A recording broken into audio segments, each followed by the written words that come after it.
Zion Williamson silenced doubters and electrified fans in Australia, showcasing his revamped physique and explosive game. I'm going to tell you what was different from the Pelicans star in this one and how the new look Pelicans are coming together after their first preseason game. It's Friday's episode of Locked On Pelicans. Let's go.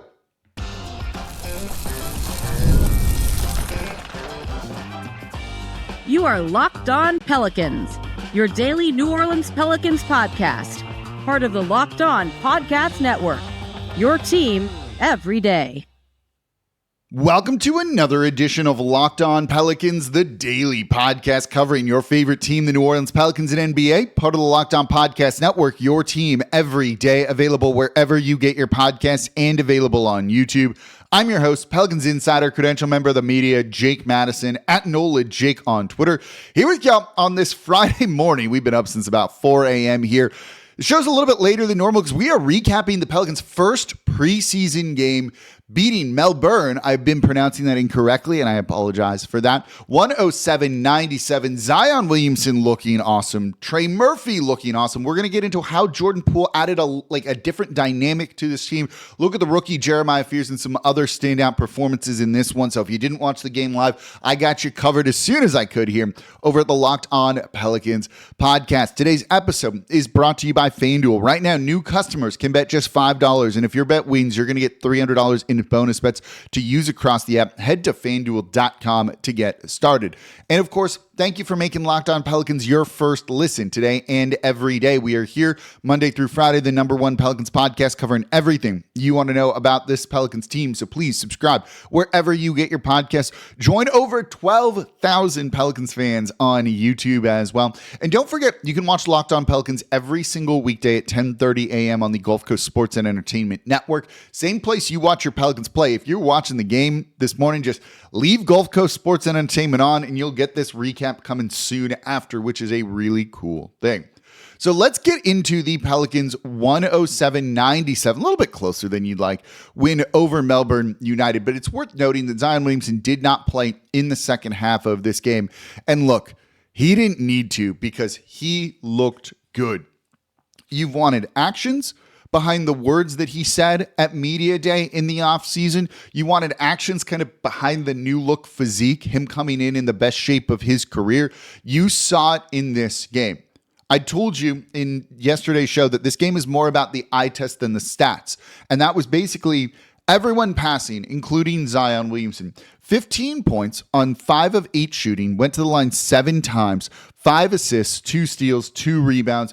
He looked good. More than the counting stats that I just referenced there are 2 things that really jump out to me from this game by Zion Williamson. One is physically, he just looked quicker. There was a little bit more explosiveness to the way that he played. Just everything was slightly faster.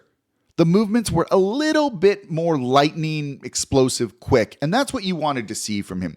Did this new look physique translate to the production on the court in terms of things being a little bit better? And if you say Zion Williamson was 5-10% better in this game, moving a little bit better than he has in the past, I agree with you. That's all you're looking for. Because 5 to 10% better for him might not seem like a big number, but that's pretty significant given how good the dude is already. And if you're finally getting like the NBA version of Zion Williamson, the league better look out because he's going to be a problem.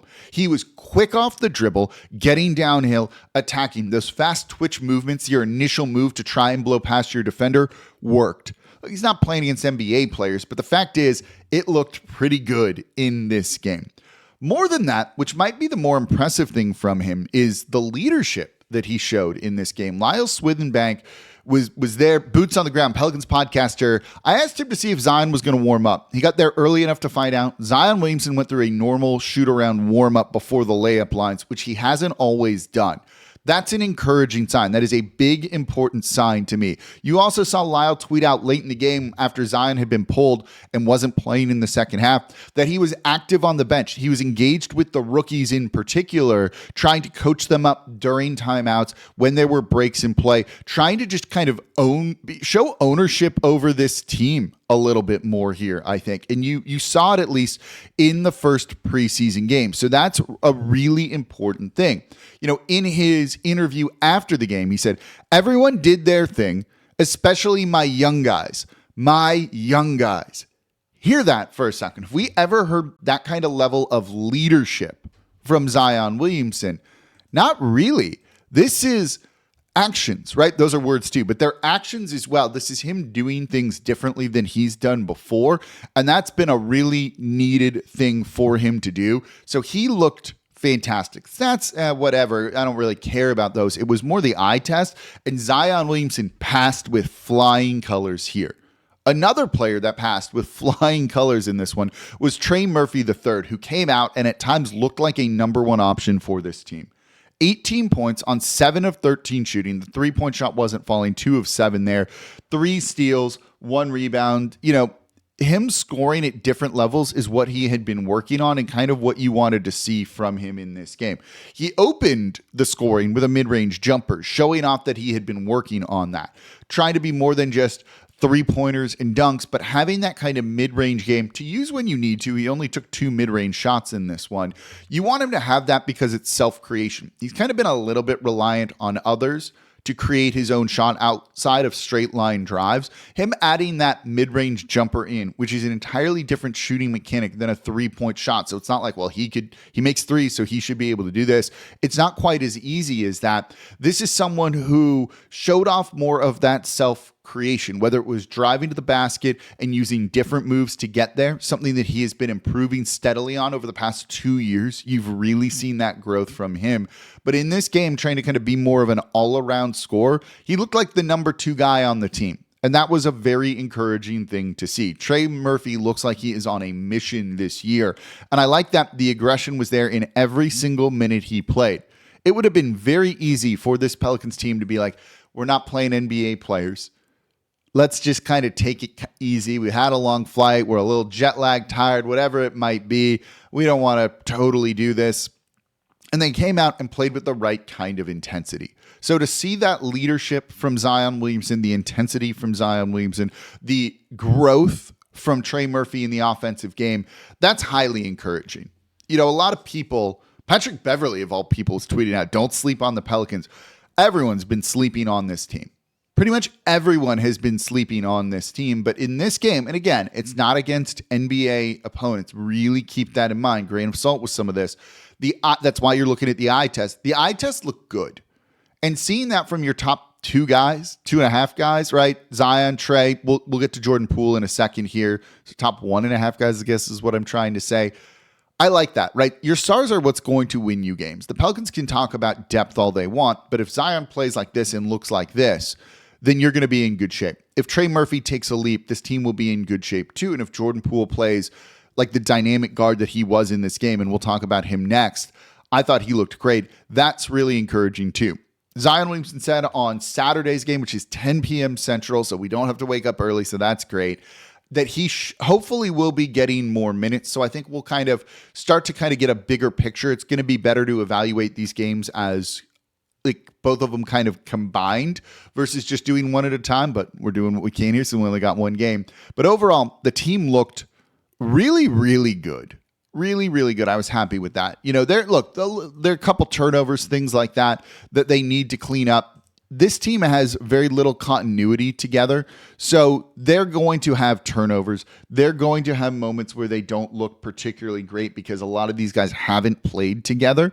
And also you have a couple rookies in key roles. Jeremiah Fears. The team had 16 turnovers. Fears had 5.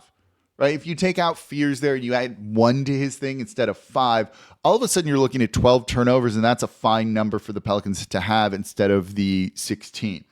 3-point shooting was also a little bit interesting in this one. I'm going to talk more about that in the third segment of today's show because that's something I'm keeping an eye on and how you balance that. And I've got some thoughts that I want to share with y'all. So we got a whole lot more to cover here in today's episode of Locked On Pelicans. So coming up next, Jordan Poole, Jeremiah Fears. Let's look at how those guys played and also some of the 3-point shooting that's coming up here next in today's episode of Locked On Pelicans. Today's episode of Locked On Pelicans is brought to you by Monarch Money. Most people can't name all their financial accounts or even what's in those accounts. So whether it's your 401k, properties, investments, if you don't have the full picture, you can end up leaving money on the table. So that's why there's Monarch Money. It's the all-in-one personal finance tool that brings your entire financial life together in one clean, easy-to-use interface from your laptop or your phone. So Monarch is built for people with busy lives. Maybe you wake up at 4:30 to watch basketball and you don't have time to organize your finances here. Monarch Money is for you. Monarch does the heavy lifting. You can link all your accounts in minutes. Then you're going to see clear data visuals, get smart categorization of your spending, and finally just feel in control of your money. And you don't even have to touch a spreadsheet. So maybe you aren't saving as much as you thought. Monarch Money is going to be able to help you identify that. Are you planning with your finances with a partner? You can both link your accounts, see everything so you stay on the same page. So don't let financial opportunities slip through the cracks. Use code LOCKEDONNBA at monarchmoney.com in your browser for half off your first year. That's 50% off your first year over at monarchmoney.com when you use code LOCKEDONNBA. And thank you for making Locked On Pelicans your first listen today and every day. We are here Monday through Friday, the #1 Pelicans podcast, covering everything you want to know about this Pelicans team. So please subscribe wherever you get your podcasts and join over 11,000 Pelicans fans on YouTube as well and become an everydayer. That means you listen Monday through Friday to the Locked On Pelicans podcast. And maybe you're not an everydayer. That's okay. I appreciate y'all listening however you make Locked On Pelicans part of your day. By the way, shout out to everyone from Australia who's been tuning in, who's been listening. It looks like it's been an awesome atmosphere there. I have FOMO from not going right now. I've now learned it's also pronounced Melbourne, so I apologize for that. But I appreciate all the international listeners as well. Y'all have been awesome, and I appreciate you making Locked On Pelicans part of your day and spending some of your time here as we talk about these games. The focus will be on the Pelicans, but it's really cool that the Pelicans are the first NBA team to play in Australia like this. For your second listen, maybe you're a Saints fan. Locked On Saints, Ross Jackson making sense of everything black and gold. Are they going to get their first win this weekend? They have a chance. Ross Jackson's going to let you know over at the Locked On Saints podcast, part of the Locked On Podcast Network, your team every day. So let's continue to look at the Pelicans win over Melbourne United. That is 107-97. Two other players I really want to focus on. We're kind of going through the big stories here. Zion and Trey kind of being number one in my opinion. The next kind of two guys up, though, is Jordan Poole and Jeremiah Fears, kind of a revamped backcourt for the New Orleans Pelicans.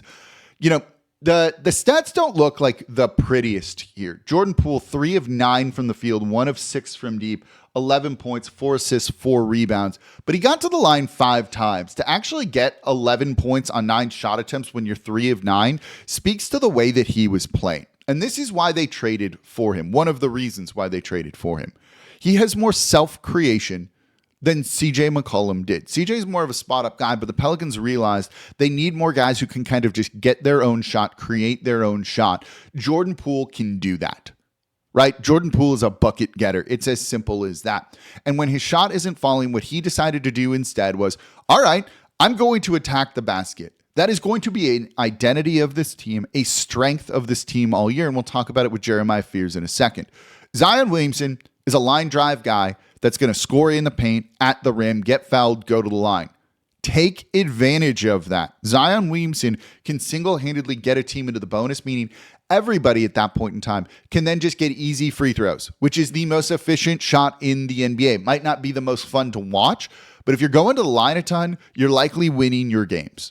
This is a big advantage for the Pelicans. When I've talked about what is your win condition, getting to the line a bunch and making your free throws is a win condition in every NBA game for New Orleans. So Jordan Poole playing that downhill attacking style that this team needed more of, yeah, he fits in here. He looked really good trying to do that and create. His shot profile in this game, even though the three-pointers weren't falling, is great. Basically in the restricted area or from 3. I love that. That works with a player like Zion Williamson. And that 3-point shot will fall because the dude is a good 3-point shooter, particularly off the bounce, off the dribble when he has the ball in his hands. And when that's not working, or when Zion's off the court, he plays a little bit more downhill, driving to the rim, trying to score that way, and forcing the defense to rotate. When you attack the basket and you beat your man, someone's going to rotate over to cover and try and take away the rim. Now the defense is in rotation, and all of a sudden that means someone's going to be open if you keep moving the ball. And that's why you see Jordan Poole with 4 assists in this game, just 20 minutes of action. That's a very, very good debut, I think, from him. It just adds a level of dynamic guard play that the Pelicans were missing last year, the past couple of years, really. When you look at how Fears plays, how Poole plays, they haven't really had that type of guard on this team in a very, very long time. So I'm excited to see more of Jordan Poole. The teammates obviously love him. And he was key to the Pelicans playing with a lot of tempo. We talked about pace and tempo in yesterday's show. Pace is the number of possessions you get in a game. Simple as that. Tempo is what you do in the half court. There was tempo in the half court. The ball was moving. At times it was stagnant. But again, none of these guys have really played together. This is almost an entirely new team. That's going to take a little bit of time to build that chemistry, but you played with pace, you played with tempo in the half court of zipping the ball around, moving. No one was trying to be as stagnant as possible, like just standing there. You had moments of it, but overall you saw the vision for this new look Pelicans team and what they're trying to be in the half court. They want to get in transition and run more, and they did a very good job of that, though the transition wasn't the best that I've seen, but they did try and get out and run too. But this team definitely was doing the right things in the half court of playing with tempo, of passing the ball, trying to keep the defense off balance. You know, what doesn't move is dead, basically. So you need to keep moving in the NBA at the half court. This team did that. I'm encouraged by that. You're going to also look at Jeremiah Fears' box score and be like, what the heck, this dude sucks. Someone even tweeted at me, he's a bust, worst pick ever. And it's like, all right, we're not going to do that after one preseason game. The stats aren't pretty. 3 of 15 from the field, 0 for 6 from 3, 7 points, 5 turnovers. It's not great, right? 3 rebounds. He had, I think, 1 assist 3 assists, 3 rebounds. I'm not worried about Jeremiah Fears at all. The fact that he's taking the right shot attempts is what's encouraging to me. You know, you might look at 3 for 15 and be like, oh boy, that's not good. He took 1, 2, 3, 4, 5, 6, 7. It's 6 or 7. I can't see my eye. It's too early. My eyes are still blurry. Shots at the rim in the restricted area. That's an incredible number. You see the shiftiness, you see the speed from him, and you know that eventually those shots are going to fall. It takes a little bit of time to adjust to a different level, and he hasn't really played much basketball, at least in a competitive setting, since March outside of Summer League. He's going to need a little bit of time. The fact that he took 6 3-pointers, he knows that he needs to shoot and that he needs to try and space the court and take those shots. That's how you get better right now. I was encouraged by what we saw from him here. Took 3 mid-rangers and he made 2 of them. That's encouraging too, that there's a little bit of range in there from him. But overall, his shot profile is pretty. It's what you want to see from him. Play downhill, attack the basket. You know, he had moments or two where he looked decent enough on defense. That'll come with time. You know, we'll talk about this next week. I want to do a deeper dive on what to expect from Jeremiah Fears this season. I'm actually looking, I have a big Excel spreadsheet with all the data and things. You guys are going to love this show. And I want to set the right expectations for him. We probably need to dial them back on what you're expecting from him in his rookie year, just given how rookie guards tend to contribute at the NBA level. But the process for Jeremiah Fears is good. We talk about process over results. His process is correct. The results should come from that. And that's what I want to see from him. For rookies especially, are you doing the right things? You are? Cool. As you make little tweaks, they will steadily improve till it needs to be where you want it to be. And you will see that from Jeremiah Fears. Again, 0 for 6 from 3, don't care. I like that he's fearless in shooting. Rather than getting in his head being like, oh, I can't make threes, let me do something else. He's not doing that. He's trying to still do the right things, even when he's kind of nervous about it, maybe, but he has 0 fears for it. So I love seeing that from the rookie here. The 6 3-pointers are important too, because the Pelicans are going to need to shoot threes. They don't have a ton of shooters on this squad, right? You have Trey Murphy. You have Jordan Poole, maybe Fears. Herb didn't play in this game. He had an injured ankle that happened in practice, so they held him out as a precaution. No Derek Queen either in this one, but they're going to need to shoot threes. So Fears is going to need to contribute in that area. They took, what was the final number here? It was in the 20s, like 29 threes. Oh, 33 threes. That's not as bad as I thought it was going to be. They took some kind of in garbage time and later. They had 17 at halftime. I think that's going to be about the right number. This isn't a team that's going to hit 40, 50 threes per game, but can they get to like 34 to 36? I think that's kind of the sweet spot for them. They're going to need to balance that. You saw them at least attempting to get threes up in this game, and I do think that's an important thing. So I liked what we saw from the team overall when it comes to that. What about the center battle? Kevon Looney started over Yves Missi. Did one play better than the other? They were both used in different ways. Let's look at that and a couple of other performances from players as we keep talking about the Pelicans' first preseason game. That's coming up here next in today's episode of Locked On Pelicans. Today's episode of Locked On Pelicans is brought to you by FanDuel. The NFL season is here. The NBA season is here too. And FanDuel has an offer you don't want to miss. So right now, new customers can bet just $5 and you're going to get $300 in bonus bets if you win. Pick a bet, put down $5. If it hits, you unlock $300 in bonus bets to use across the app. FanDuel has been with Locked On for a very long time. $300 in bonus bets is, I think, the best offer we've ever seen. So if you've been waiting to take advantage of FanDuel, now is absolutely the time as a new customer. And I love FanDuel because it gives you so many different ways to play. You can build same-game parlays for bigger payouts. With the player props, with the spreads, if you want to jump on the Saints maybe winning, they're -1.5. They're favored in this game. I feel pretty good about them. It feels like they've been close. They've been cleaning up some things. I feel good that they can get a win at home. And FanDuel just makes watching sports, whether it's football or basketball, a little bit more exciting when you've got something riding on the action. So FanDuel just makes the game day experience better. So don't wait anymore. Visit FanDuel.com to download the FanDuel app today to get started, and you're going to get $300 in bonus bets if your first $5 bet wins over at FanDuel.com. And thank you for making Locked On Pelicans your first listen today and every day. We are here Monday through Friday, the #1 Pelicans podcast, covering everything you want to know about this Pelicans team. So please subscribe wherever you get your podcasts and join over 11,000 Pelicans fans on YouTube as well and become an everydayer. It means you listen Monday through Friday to the Locked On Pelicans podcast. If you're an everydayer, let me know in the comments down below. Let me know if you woke up to watch the game at 4:30. Let me know if you're living in Australia and you were there in person and what you're feeling about the team being in your country here, because I do still think this is a really cool thing. So let's start to wrap up the show here. I'm running a little bit long, so we're going to do this quick. Kevon Looney started over Yves Missi. They used him in a very interesting way, but I actually thought Missi played better. 3 blocks in this one, showing off expanded touch down low. I think he just gives the team a little bit more of what they need. They need a little bit more defense. They need a little bit more rim protection than what Looney is going to give you. And if Missi keeps showing off that touch that he has around the rim, getting better with that, I'm very encouraged by what we saw from him. If he can be a lob threat, a high flyer, that opens up kind of a different level of vertical spacing for this Pelicans squad.